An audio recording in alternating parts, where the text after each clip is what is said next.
This is Gentle Confessions, where truth speaks in a whisper, and healing begins in the quiet. 4. 1. The promise I held on to. I remember the way his voice trembled that night. Not because he was afraid, but because he wanted me to believe him. And I did. I always did. It was raining again. The kind of slow, gentle rain that taps against the window like an old memory returning for one more visit. I had just made tea chamomile, his favorite, hoping it would calm the air between us. But the tension in the room was something no steam or sugar could soften. He stood by the door, jacket still wet from the outside, hair slicked back like he had rushed here. Like showing up this time would fix the other 100 times he hadn't. "I'm different now," he whispered, not quite meeting my eyes. "I swear this time. I really mean it." I nodded before I even knew why.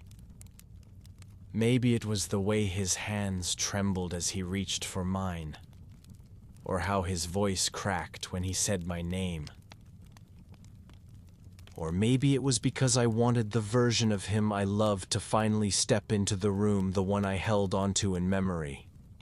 Not the one who kept vanishing every time I needed him most. Some people fall in love with actions. I fell in love with potential. That night, he stayed longer than usual. We sat on the couch, a blanket over our legs. Silence between us that felt almost gentle for once. He talked about things he wanted to change. Said he was reading again, taking walks, journaling. He even joked about going to therapy. I laughed softly, because the idea of him in therapy felt both impossible and beautiful. And yet, I believed him. I looked at the tea between us, cooling slowly, untouched. I looked at his eyes, tired but clearer than before. And I thought maybe this is the beginning. Maybe this is what it looks like when someone finally tries. He didn't kiss me that night. He didn't even ask to stay. He just squeezed my hand, promised he'd call tomorrow, and left like a quiet apology, walking into the fog. I sat there long after he was gone. The tea had gone cold. The room had gone still. But my heart, it was wide awake, standing at the edge of hope like a child waiting for their parents' car to pull into the driveway. I didn't realize it then, but hope has a sound. It's the creak of the door that never opens. It's the hum of a phone that doesn't ring. It's the weight of believing. Again. And so I waited. Tier 2. The waiting that changed me. I didn't hear from him the next day. At first, I made excuses for him. Maybe his phone had died. Maybe work got overwhelming. Maybe he needed time to gather his thoughts and write that perfect message. The one that would sweep away every doubt I ever had. I refreshed my inbox. I checked my voicemail twice. I stared at the window as if the sky would tell me what he couldn't. But the rain had stopped. And all that remained was silence. I made the bed that morning with unusual care, smoothed the corners, folded the blanket the way he liked, even though he hadn't slept over in months. I found myself lighting a candle we once used during winter nights, a cinnamon one that reminded me of warmth and of trying too hard. My tea kettle whistled, and I poured 2 cups by instinct. One for me, and one for hope. It's strange. The little rituals you create around someone's absence. The way you set places for ghosts. or talk to the air like it might echo something back. I didn't cry. I didn't rage. I simply existed in the waiting.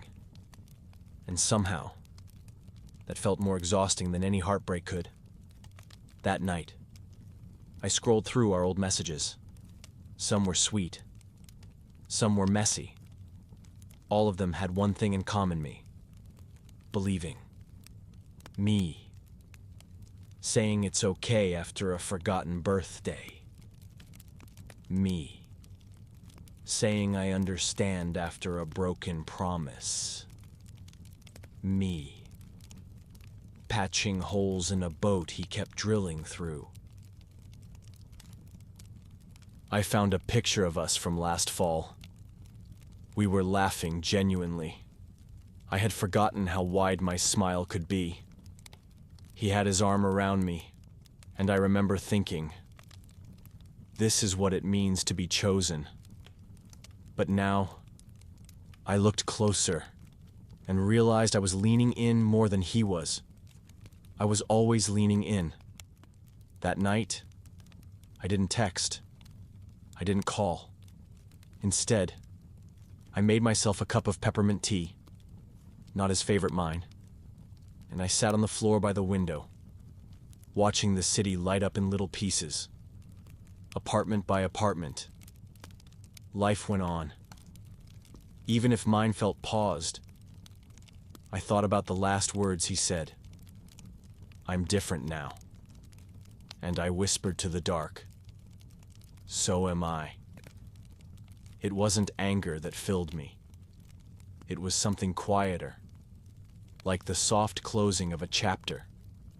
The moment you stop waiting, not because you stopped loving, but because you finally started loving yourself more. Tier 3. The voice I needed most. I don't remember falling asleep that night. Only the ache in my chest when I woke up. It was one of those mornings where the sun doesn't quite shine, it just hangs there, pale and unsure, like it's trying to decide whether it wants to show up at all. I stayed in bed longer than usual, curling the blanket around me as if it might offer answers. That's when I heard it. Not a voice from him. Not a knock on the door. But my own voice. Whispering. You deserve more than this. It startled me at first, like I had said it out loud. Like some wiser version of me had slipped past the pain and spoken through the silence. I sat up slowly, the words echoing in my mind. Unfamiliar but strangely gentle, comforting, real. It had been so long since I'd listened to myself. You know, I used to be someone who believed in red flags for everyone else. I could spot them from a mile away in my friends' relationships.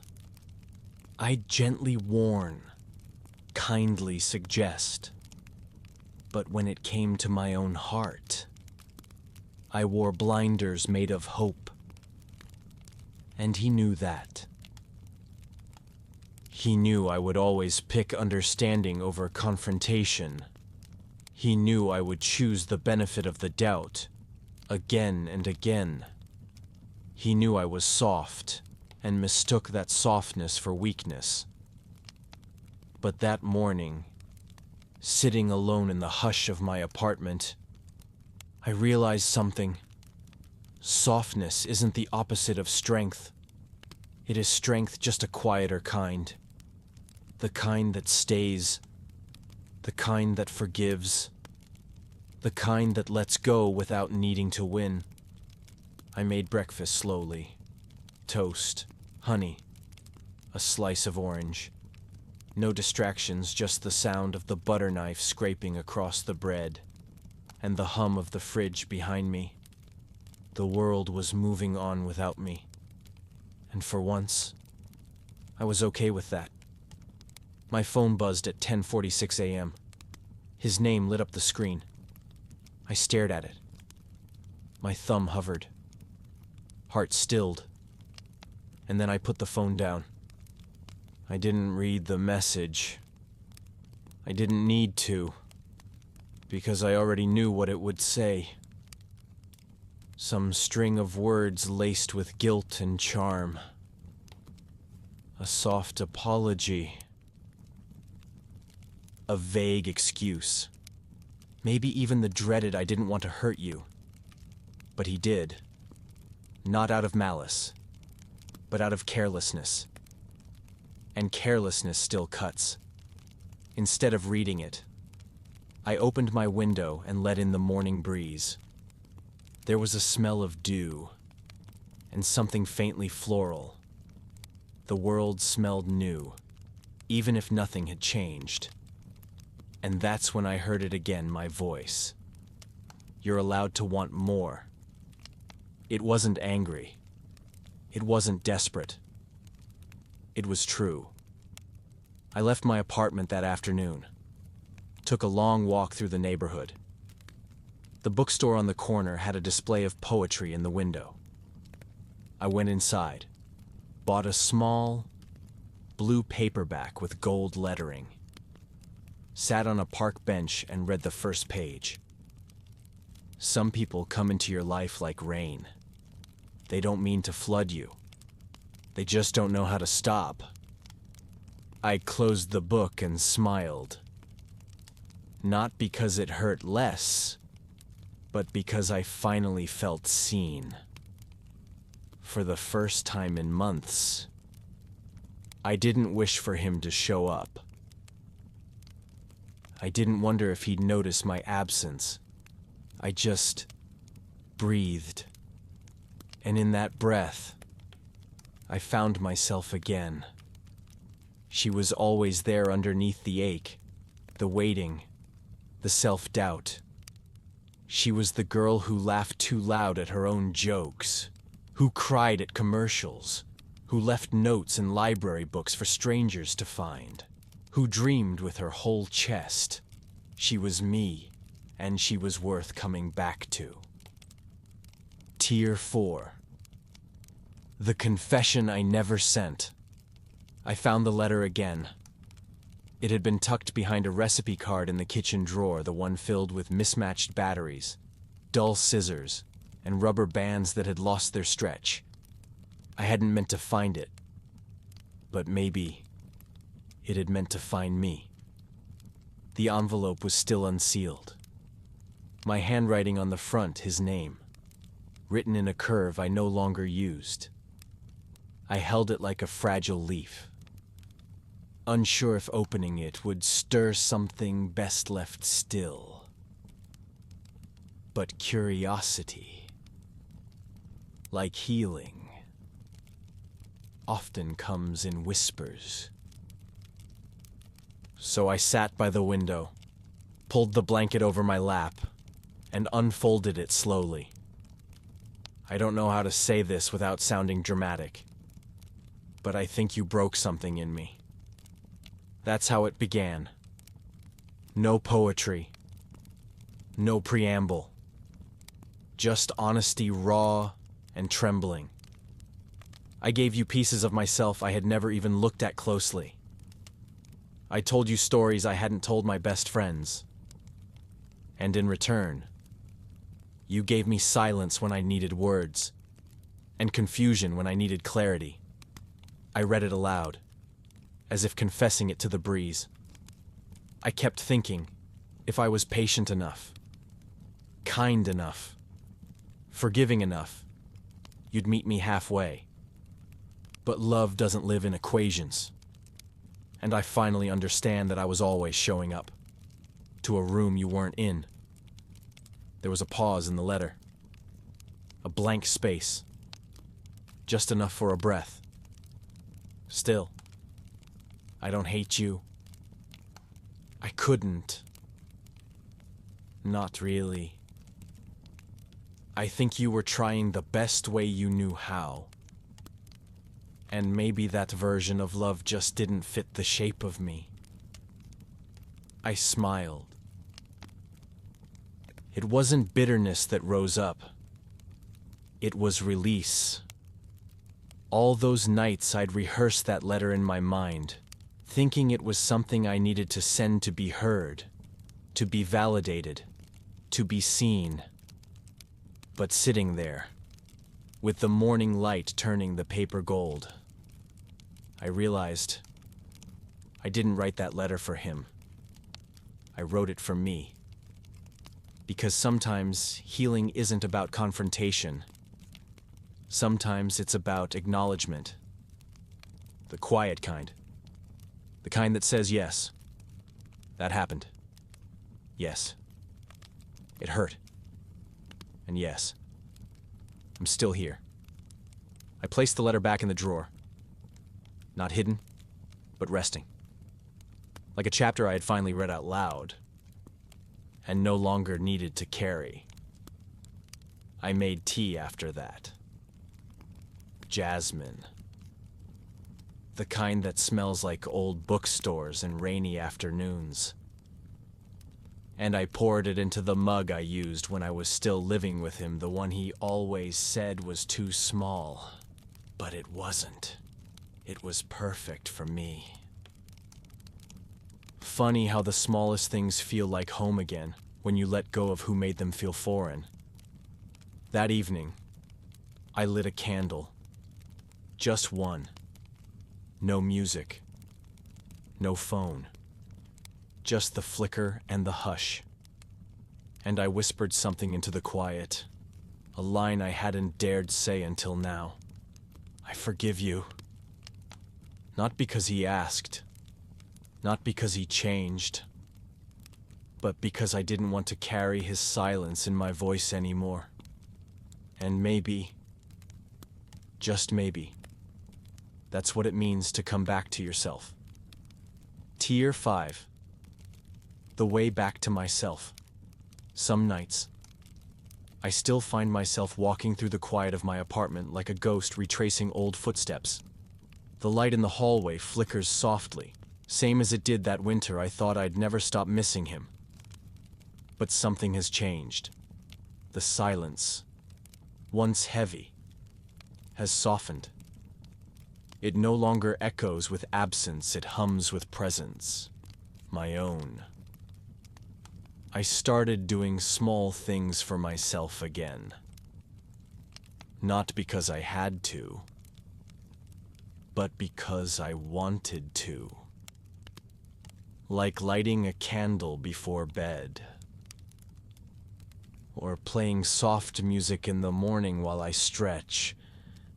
I even bought myself a new set of sheets, deep forest green. The kind he would have said was too dark. But to me, they feel like a quiet forest I get to rest inside every night. There's a strange kind of joy in rediscovering yourself. Not as the person someone else once saw, but as the one who's been waiting underneath all along. Sometimes, when I'm brushing my hair at night, I look into the mirror and say, you did the best you could with what you knew back then. And now, you know better. I don't say it with regret. I say it with kindness. Because healing isn't a finish line. It's a rhythm, a returning, a remembering. Remembering how I like my coffee, how I laugh when no one's around, how I feel safest when I let myself be soft. And I think maybe that's the real confession. Not the one I never sent to him, but the one I finally whispered to myself. You are enough. You always were. So if you're listening to this tonight, lying there in the hush of your own story, maybe this is your moment, too. To breathe in, to let go, to come home to yourself, gently. You don't need anyone's permission to feel what you feel. You don't owe the world a version of you that fits inside someone else's outline. Your softness is not a weakness. It's a language. And I promise somewhere, someone speaks it too. For now, let it be enough that you are here, listening, healing, becoming, in the quiet, where all gentle confessions begin. Good night.